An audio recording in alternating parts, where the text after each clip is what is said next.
All right, thank you. Thank you. The court will take the matter under advisement. Thank you both very much for your briefs and your argument today. It's very interesting. It's not often that the court hears eviction cases. So we'll give you just a second and we'll call the third case on this morning's docket. Thank you, Your Honors.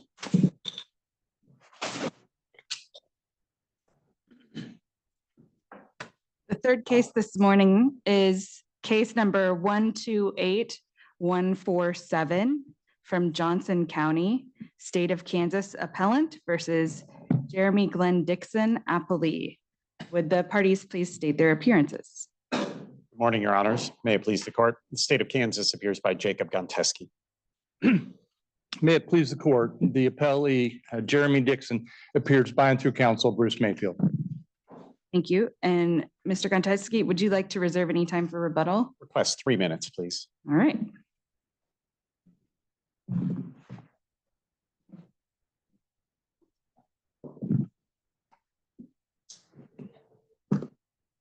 Thank you all for hearing our argument here today.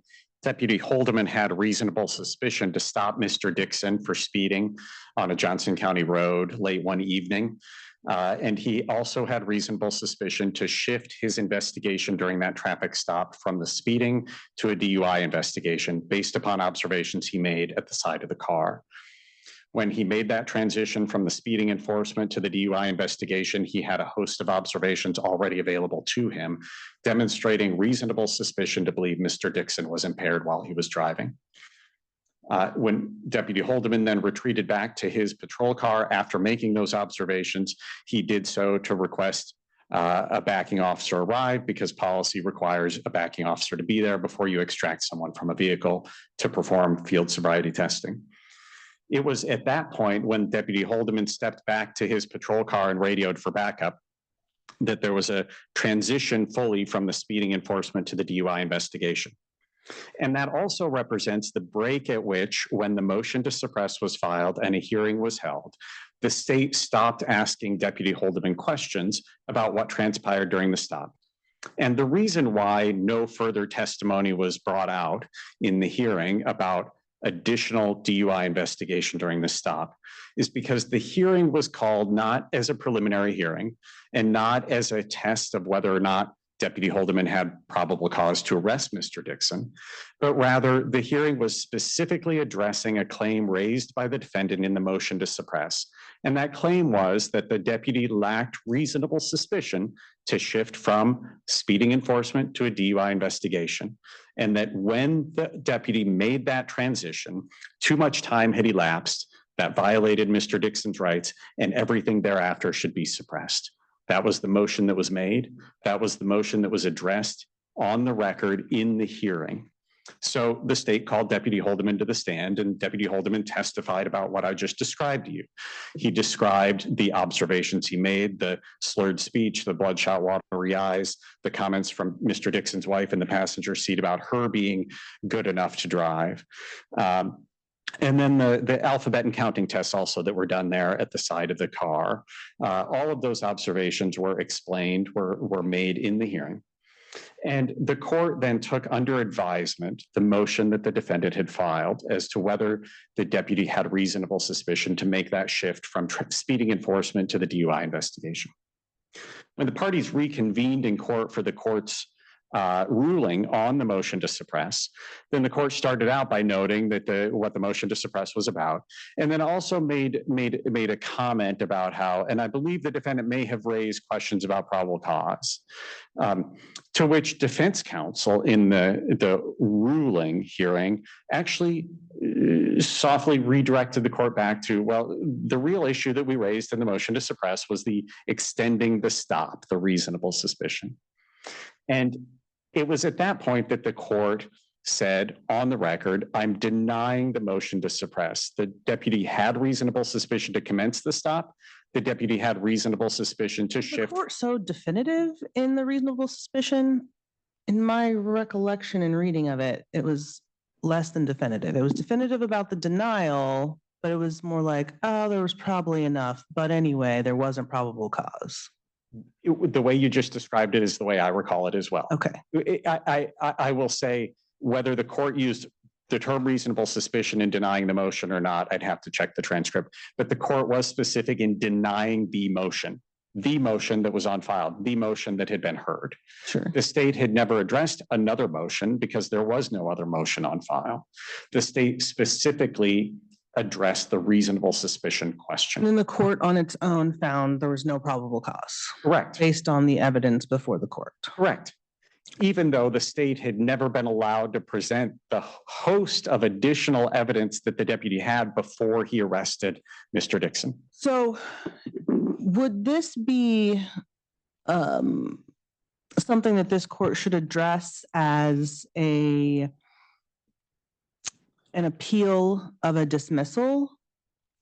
That is how yes, that's how it could be handled that way. It was the posture of the case in the district court was on a motion to suppress, Sure, but they dismissed it. but the court ultimately dismissed the case. And that's what the state is appealing, the dismissal of a case. You're appealing an order dismissing a complaint. That's Correct. the basis for your jurisdiction. Correct.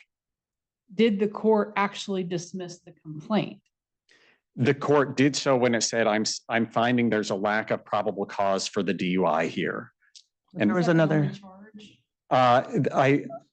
I would have to, well, there was an infraction. there was the speeding, the 82. And I believe when the court dismissed the DUI, the defendant just paid the speeding ticket. That's my Mhm. recollection. So that they work out these traffic infractions. Okay. And so I guess I'm struggling with the same. Do we have any jurisdictional issue here with the fact, the court technically didn't dismiss the complaint, but it kind of did? What do you think? I think it did. And to the extent that the state, when a district court dismisses one count of a multi-count complaint, ordinarily what will happen is the state will then dismiss the additional counts and appeal the dismissal of the count that the court dismissed. The state will dismiss those additional counts without prejudice so that they can bring it back, because the case needs to go away essentially in the district court before the state can vest this court with jurisdiction to address the dismissal of the complaint that the state's complaining about. The state here didn't even have a chance to dismiss the speeding count in effect, because at the end of the hearing, when the court said, I'm finding a lack of PC, I'm going to file a written order in the days to come to that effect. In the meantime, the defendant went and paid the speeding ticket on the 82 over in a 50. So could the state have then said, well, okay, then we want to dismiss the speeding ticket so that we can appeal this? The state could have, but by the defendant paying that 82 and a You think 50. it's the same thing? I think it is, because effectively when the defendant paid the speeding ticket, the case went away. Oh, he The case- pled guilty. It didn't go away. Well, he pled guilty to, he pled guilty to the speeding and he paid the fine. But the case essentially went away in the district court. It was done. The district court no longer had any jurisdiction over the case. Is that what the statute allowing for an appeal is when this comes up with the state? Because I don't know that that's how I've ever read it or applied it. And this just could be novel, but it seems that the intention of the statute is to allow the state to continue with a case that it can't continue with anymore. But the state did continue with it by getting a guilty plea. I see where you're coming from on the speeding ticket. And I don't have a case on. point. Yeah, no, and that's fair. We didn't ask you before. We just sort of sprung it on you. And now your opponent here has a little bit more time to think about it. There. And so, we'll see. We might determine that we need a little bit more info on it. And So- now it does become clear to me why this was set for argument. So, I've struggled with that. Well, we wanted to see both of you. We wanted- obviously, Well, thank you. Right. Yeah. And I wanted to be here. But so setting that aside, if we deal with just this idea that we have a sua sponte dismissal based on lack of PC that nobody requested, which is also unusual, so deserving of argument in and of itself, frankly. I would point out that occurred before any resolution of the speeding ticket did. Yes. So that still is an error in and of itself that the state is deserving of a remedy for. But it would be an appeal of a dismissal, It would be of a dismissal of a count of a multi-count complaint. which we only get to if there's nothing else going on, but And there isn't now. no, I mean, I appreciate that. The state would be willing to go back and invalidate the speeding ticket if that would resolve the jurisdictional issue. The state could request the court do that and would be happy to do so. It's an interesting, we get to contemplate these things. That's the fun here. So with regard to the actual issue of this dismissal, is it a due process problem? Is it a procedural problem? Is it a lack of substantial facts to support the decision? Would it be all of the above? I'd go with D.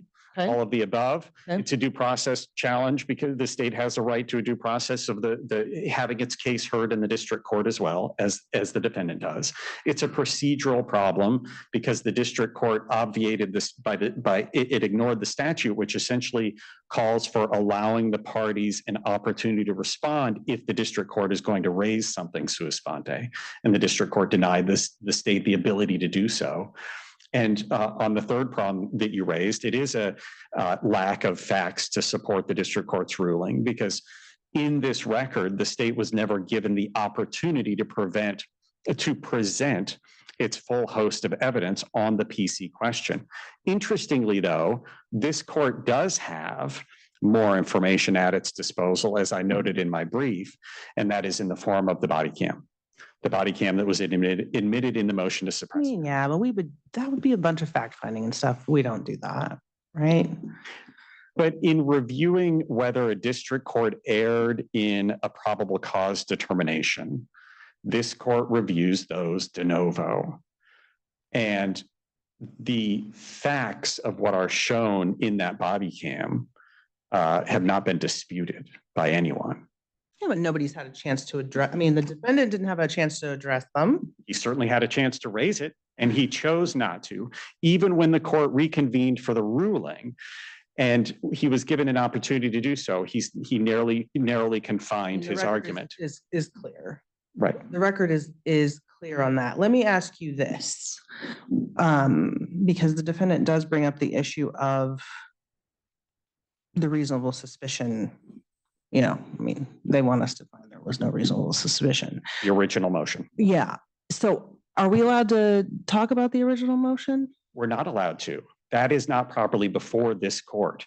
And I noted that in my reply brief. Mm-hmm. It's been longstanding with this court and the Kansas Supreme Court that a party must cross appeal adverse rulings that they want to readdress. Recognizing I'm out of time, if I may continue to briefly respond to that question. If a party is going to take issue with any portion of the district court's ruling, then it is incumbent upon that party to cross appeal. When the state filed its notice of appeal, it was appealing the dismissal of the case for lack of PC. It was at that time where the defendant had 21 days in which he could file a notice of cross appeal. If he wanted to contest Judge Smith's ruling on the reasonable suspicion issue, that was his time to do so, and he failed to do so. Now, of course, if we were to get the case back and go back and he is convicted, he could then file a direct appeal and he could raise the reasonable suspicion claim at that point. He would have preserved it for that, but he has not preserved it for this hearing by failing to file a notice of cross appeal. If this were to go back, could we have the entire thing redone? This court could certainly order the entire hearing to be redone. I don't believe it needs to. Press as well.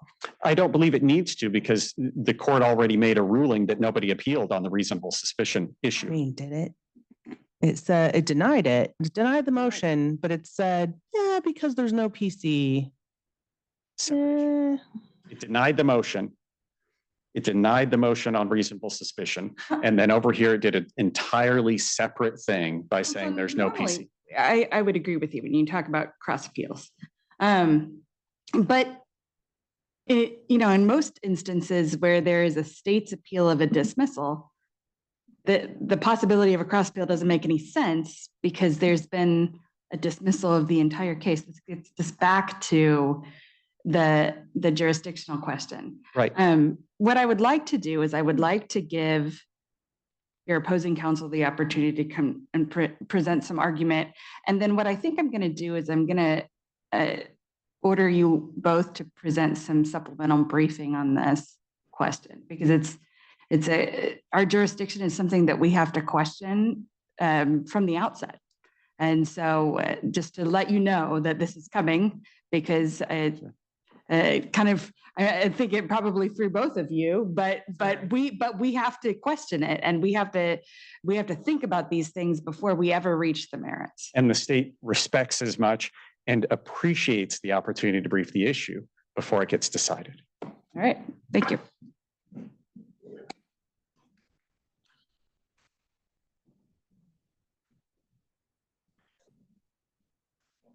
Council surprise, you didn't know you were going to talk about jurisdiction.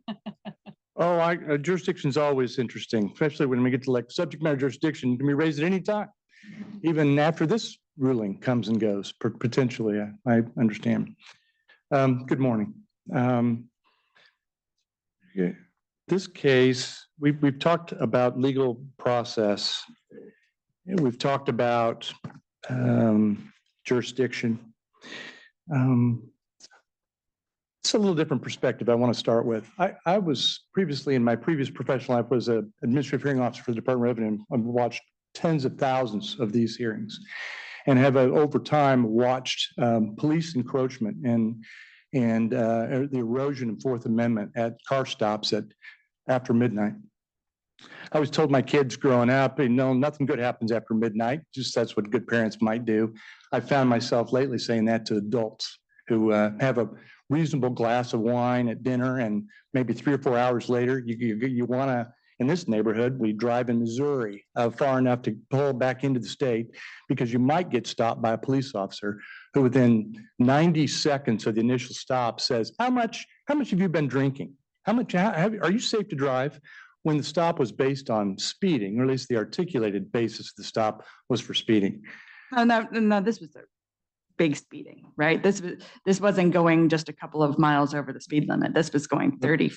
Without getting into the merits of the highway that sometimes gets marked a little slower than it might be, there was probably a reason this officer was sitting on that particular roadway, because if you watch the video, all the cars flying by aren't driving the speed limit, even with police lights on, because the roadway is built in such a way that he was speeding, and that's absolutely fair. But the stop was based on speeding, and speeding in and of itself is not necessarily an indicator of an intoxicated driver. I once had a case where the guy was driving 105 or 106, and the attorney wanted to ask me, say this is per se non-intoxication because you could maintain their vehicle at that speed. The bottom line is it isn't an indicator in and of itself of intoxication. So when the officer gets to the window and he says, hello, may I see your license? Not your insurance. May I see your license? He hands it to him. And again, within 79 seconds, he's already asking him when he's been, consuming alcohol. He then starts going into more dialogue. The court previously talked a little bit, and it was raised in I think it's Sobek as the pronunciation of the case, recites State v. France about an officer gets to look at the totality of circumstances when they make initial contact with a driver in determining whether to expand the scope of the detention. And I would suggest it goes on to say it is really about the totality. And this officer, it was a unique case, and it's unique from my perspective. An officer starts asking about, have you been drinking? He doesn't say he smells alcohol. And he in fact testifies he didn't smell alcohol about the person or about the vehicle. Counsel, but even if we agreed with you that there was some question about whether there was reasonable suspicion, could we even reach that question now? Absolutely. And if we're talking about if you're talking about whether I appealed an adverse decision, I think this judge simply made a mistake about the way he articulated a line in an order. You read the totality of this court's order. I knew I was successful. I'm not like every attorney that goes straight to the last page to see how it ends. I actually read the decision like he wrote it. And I read through it and it supports my client's argument until this one line when he says, I'm going to deny that part because I'm going to grant this part. I think he didn't articulate it correctly. He's clearly skilled in the area of the law that we're addressing here. But did you ever move to dismiss this case? Move to dismiss this case. Yeah, When you say this case, you mean the case? the case that we're discussing. Yeah. There was never a motion to dismiss on behalf of the defendant based on an absence of evidence. There was a motion to suppress evidence past the extension of the stop, right? Basically anything else Yeah, I mean, that's beside the typically- speeding ticket. Right. So I was looking back through, I couldn't find an instance where a district court just dismisses the case without notice to any party that they're going to do that. Dismisses the main issue in the case. Are you aware of an instance where that has been discussed by the appellate courts? The resources of the judiciary are always way more extensive and way more intelligent than the most counsel. Your unique, Battery will get you everywhere. your unique argument, discussion, point, issue. Well, and you Is- indicated that it was unique. I mean, in your brief, you say that, it looks like this is maybe the judge articulated a different thing from what the court was doing, but the court said that it was dismissing that count, and it did. So But what do we do with that? I read the entirety of the decision. He dismissed the case. Excuse me. He did dismiss the case. The motion before the court was to dismiss every piece of information after, may I see your license, essentially. I mean, when he unlawfully moved to expand his investigation unlawfully. Wasn't the motion attacking reasonable suspicion? It was not taking that second step to attack probable cause. It was limited to reasonable suspicion. So I have to, there's an elephant in the room that I can see and you may not. I want to make sure, and I contacted counsel at some point, and I want to make sure I understand what video we're talking, because I can tell you on the record and the physical evidence that was provided actually stop the video. There's no further evidence following when the officer returns to the vehicle. Even counsel's articulation of what all happened after it, which I don't take a little offense that you put a lot of other character or information that wasn't a part of this appeal. But Isn't that the problem? well, it's not the problem if the focus of this court was to look and evaluate evidence. Video's good evidence.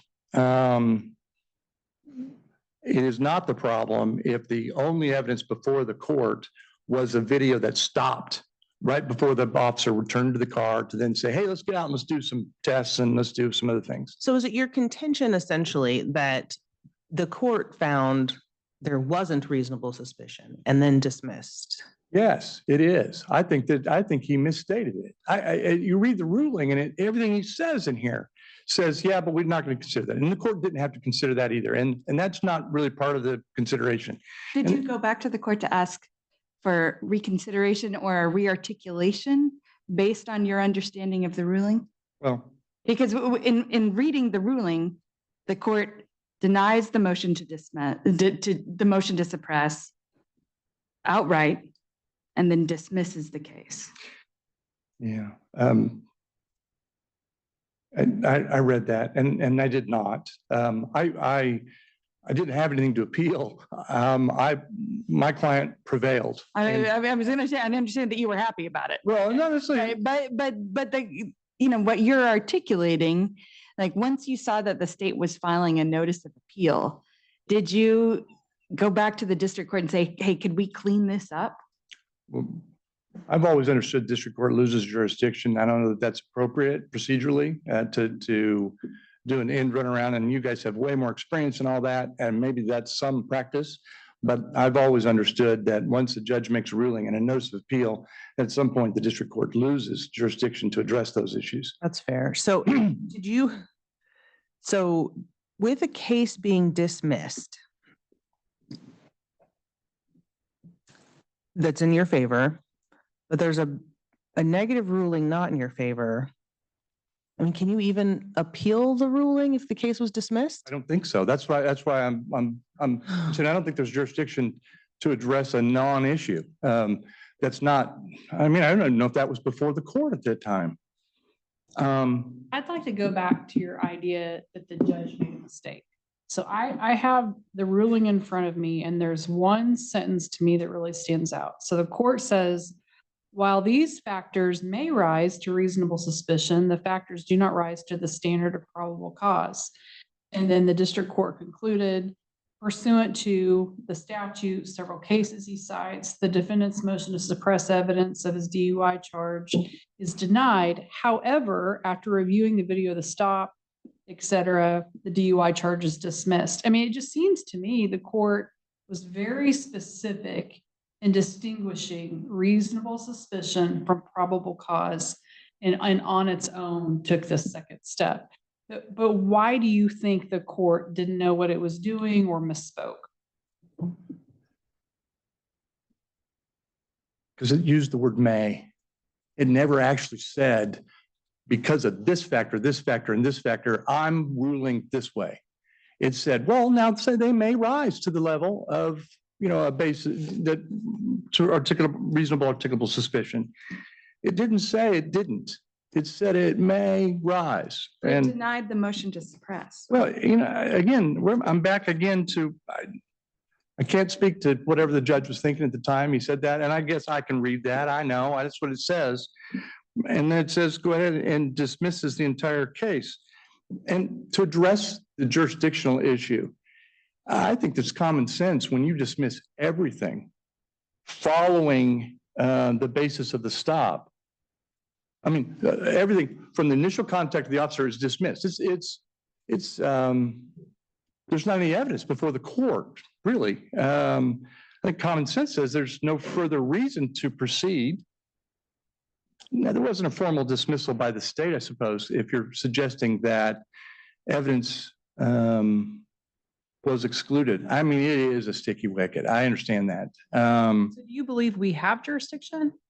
Oh, absolutely. I believe you have jurisdiction. And I think you have jurisdiction because a couple of reasons. We have a ruling here. We have facts. We had a case that was tried. We have undisputed facts before this court about what happened. I think you can supplant your decision as a matter of law to undisputed facts in a criminal case that you have before you. And if an officer says, sometimes I heard a slurred word, and if the officer says, I didn't smell the odor of alcohol, and if this court said, well, I think he might have had bloodshot eyes, all those things, take them absolutely true. That doesn't start a criminal violation for a DUI. It can't. And so that's why I really do think right ruling, maybe the wrong basis articulated, but the facts are very clear. This is not the type of activity or observations that we want law enforcement officers to just then start going through the process. And in violation of the Fourth Amendment, I just think that far exceeds that when the officer decided to expand the scope. And the reason why I was suggesting earlier about the totality of the circumstances, we've gotten ourselves to a point where we say, well, does he have enough? Is this true or false? Does he have, but we failed to say some unusual things like, hey, he didn't have the odor of alcohol. Hey, he didn't ask if he's on drugs. He said it's alcohol. He didn't have any odor in the vehicle about whether the person was intoxicated. There wasn't confusion. He had his insurance. It was just expired like so many people have. And now insurance companies send you your cards on your cell phone. This gentleman had 30 or 40 vehicles in his fleet for his company. We all understood that. And he was Watch him fine scroll through his cell phone. Those are positive things that would lead a reasonable officer to say, you know, I know he slurred a word or two, because that's what his testimony was, occasional slurring. But then you got to say, well, gosh, look at him. He can roll through his phone with ease, fine, precise motor movements. He does, I mean, he did not have the odor of alcohol. He was asked twice whether he consumed. Those are the facts before the officer at that point. You don't get to assume he's a liar. He's using breath mints. I mean, it's about what he didn't observe as well as what he did. And what he did didn't rise to the level of the reasonable articulable suspicion that this gentleman was violating the law that warranted expansion of the reason for further investigation. Counsel, as I indicated to your opposing counsel, I'm going to ask for some supplemental briefing on the jurisdictional question, because it's something that we have to question of our, you know, from our own standpoint, to make sure that we have the authority to hear a state's appeal in a case. Do you have any thought as to how many days you would need to submit supplemental briefing on that question? Well, I'm going to ask for 30 days, and the next question I'd have is whether, as the appellee, whether I would be responding to the arguments posed by the appellant. And I think the answer is no on that. I think that what I would do is I would order just concurrent briefing on the question of jurisdiction. 30 days, if I could, Judge. Okay. And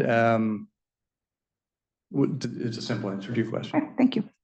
Thank you. Any further questions? Thank you very much, Your Honors. Appreciate it. Counsel, would you agree with 30 days? I would. Okay. My understanding would be concurrent, simultaneous briefing at 30 days, no replies thereafter. That's right. With a written order to follow probably tomorrow. Understood. Okay. Thank you. Mhm.